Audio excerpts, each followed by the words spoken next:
Las Vegas, mid-70 South.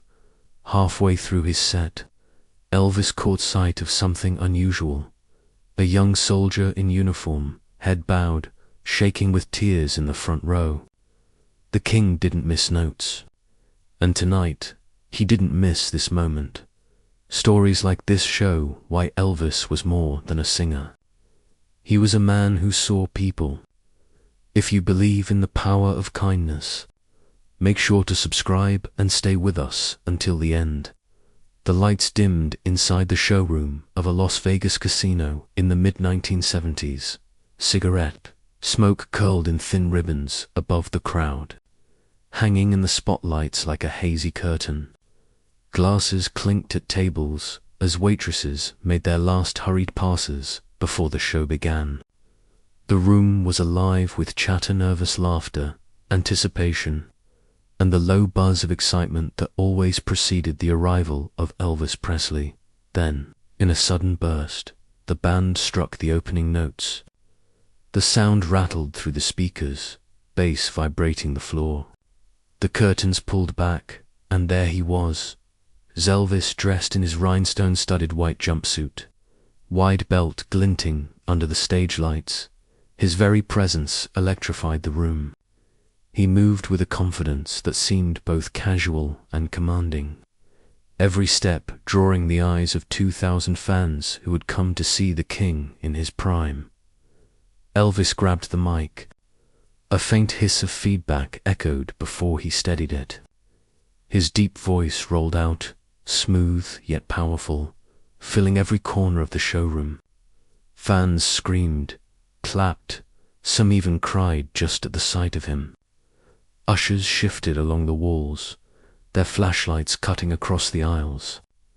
The smell of whiskey and perfume mixed with the leather seats, creating the unmistakable cocktail of a Vegas night in that era. But amid the roar and glitter, one figure looked painfully out of place. In the second row, just off-center from the stage, sat a young man in a crisp military dress uniform. His back was hunched, hands clenched around the cap in his lap. Tears streamed silently down his face, cutting clear paths across his cheeks. Unlike the others, he wasn't clapping. He wasn't cheering. He was trying and failing to hold himself together. Elvis spotted him almost immediately. Witnesses would later say it was uncanny how quickly his eyes locked on the soldier. In a sea of thousands, the king saw one. For a moment, Elvis didn't miss a beat. He kept singing, his white suit catching the golden spotlight. But his gaze flicked back to that soldier again and again, as if checking to make sure he hadn't imagined it. The young man's shoulders shook.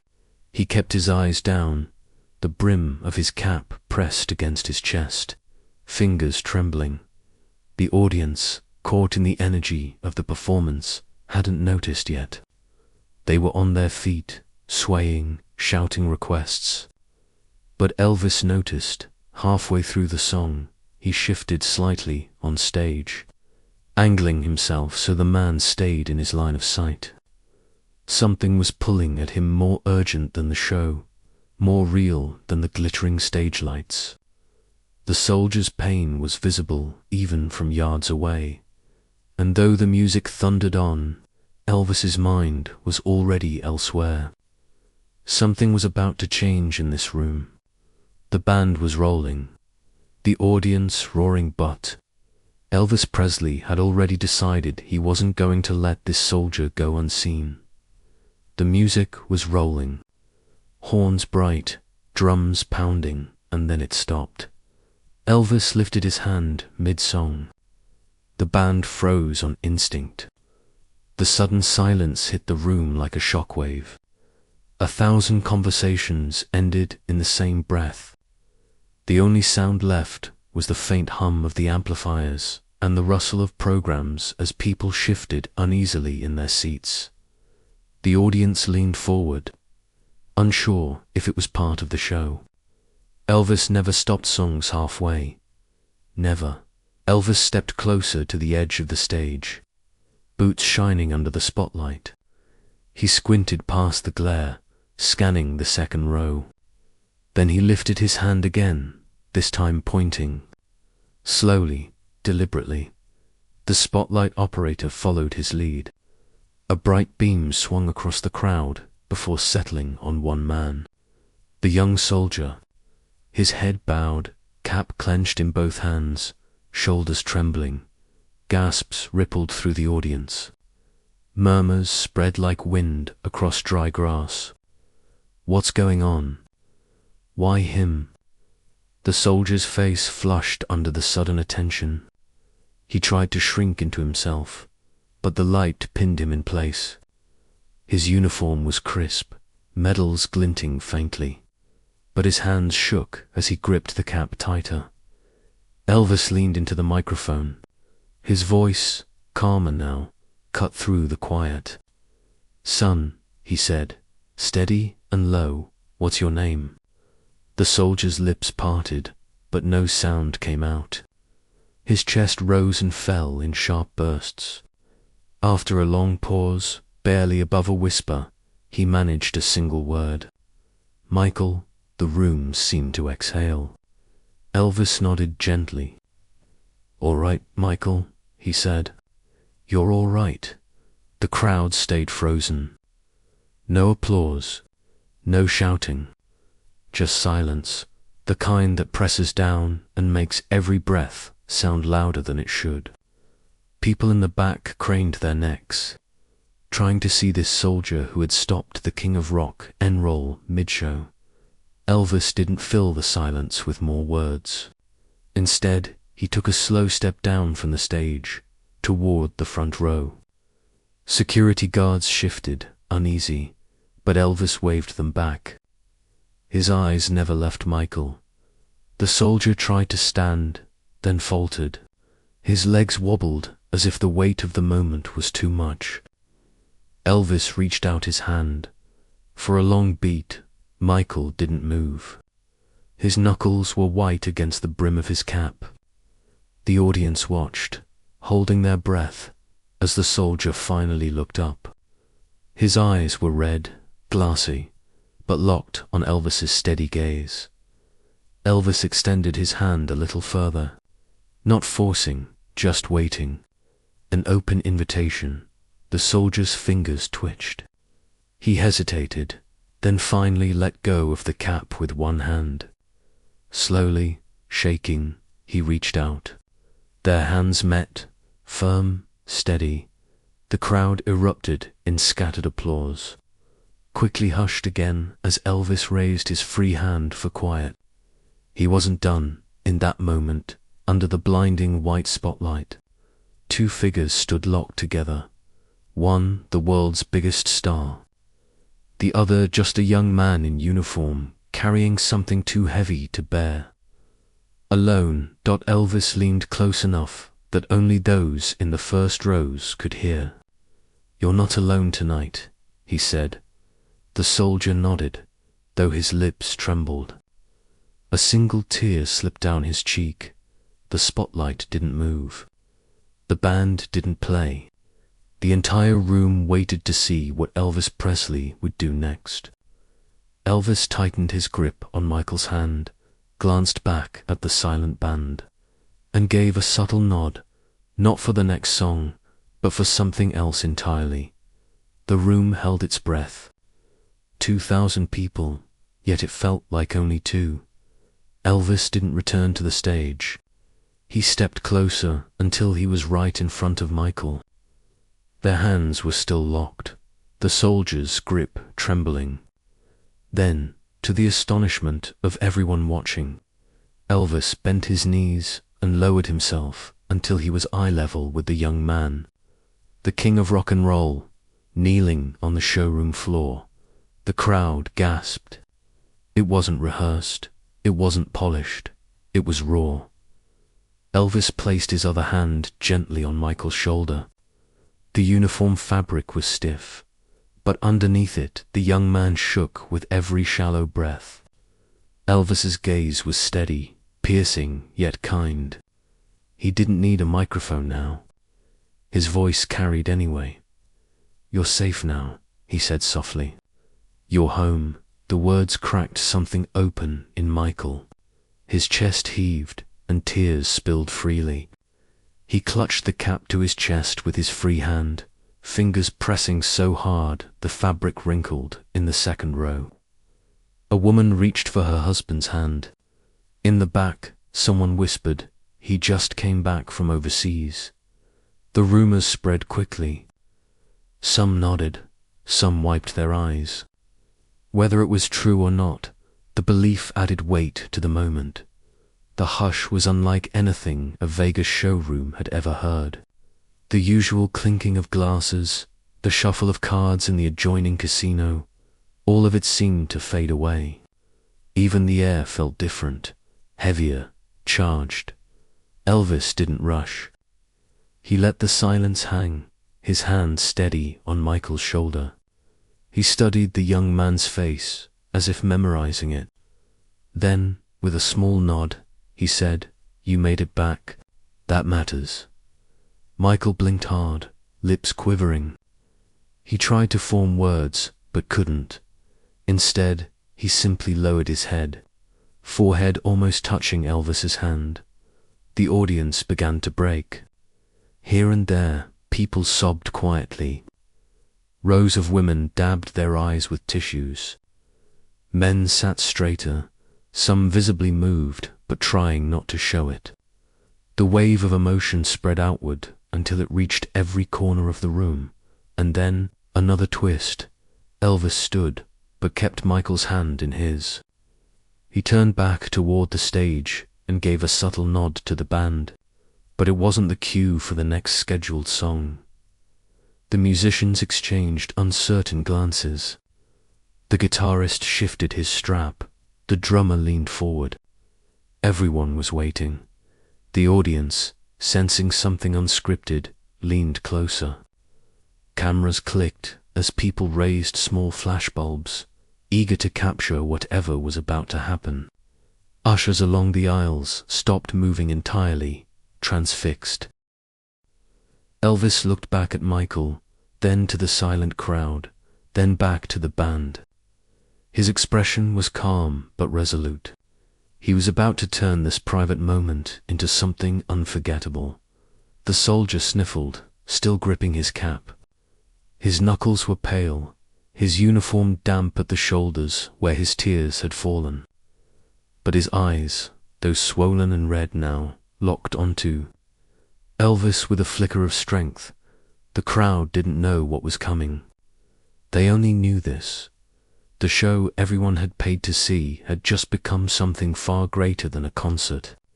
Elvis raised the microphone again, gave the band a final nod, and strummed the first chord himself. But it wasn't for the set list. It was for Michael alone. The first chord echoed, soft but steady. Elvis had taken the guitar himself. The crowd froze, waiting. This wasn't on the set. Everyone in that room knew it. The band looked at one another, unsure, but Elvis gave a slight nod that told them to follow. Slowly, cautiously, they slipped into the gentle progression. And then Elvis began to sing. Wise men say, only fools rush in, but he didn't sing to the thousands watching him. His gaze never left Michael. Every note was directed at the soldier sitting just feet away, uniform wrinkled now from shaking hands, eyes wet and locked on the man before him.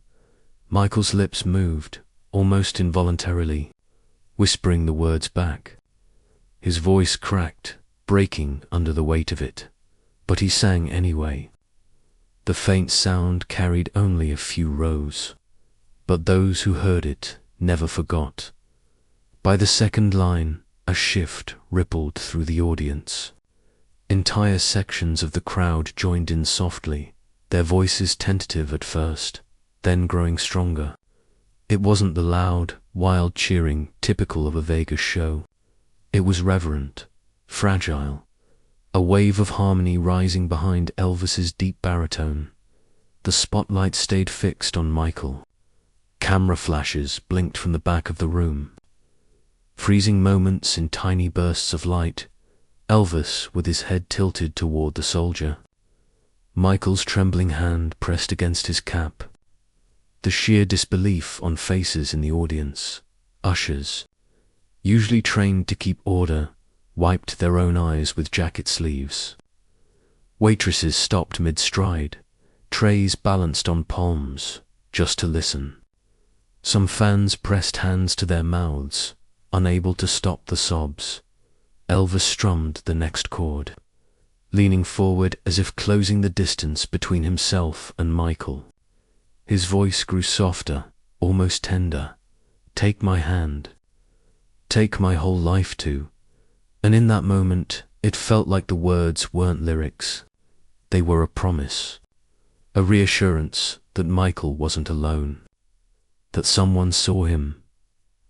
Michael finally lifted his head fully. Tears still fell, but his shoulders straightened slightly. He looked like a man remembering who he was. A soldier, yes, but also a son, maybe a brother. Maybe someone who had fought too long and carried too much. The crowd kept singing with Elvis, the harmony swelling until the walls themselves seemed to vibrate. The moment transformed. One man's sorrow turned into a chorus of comfort.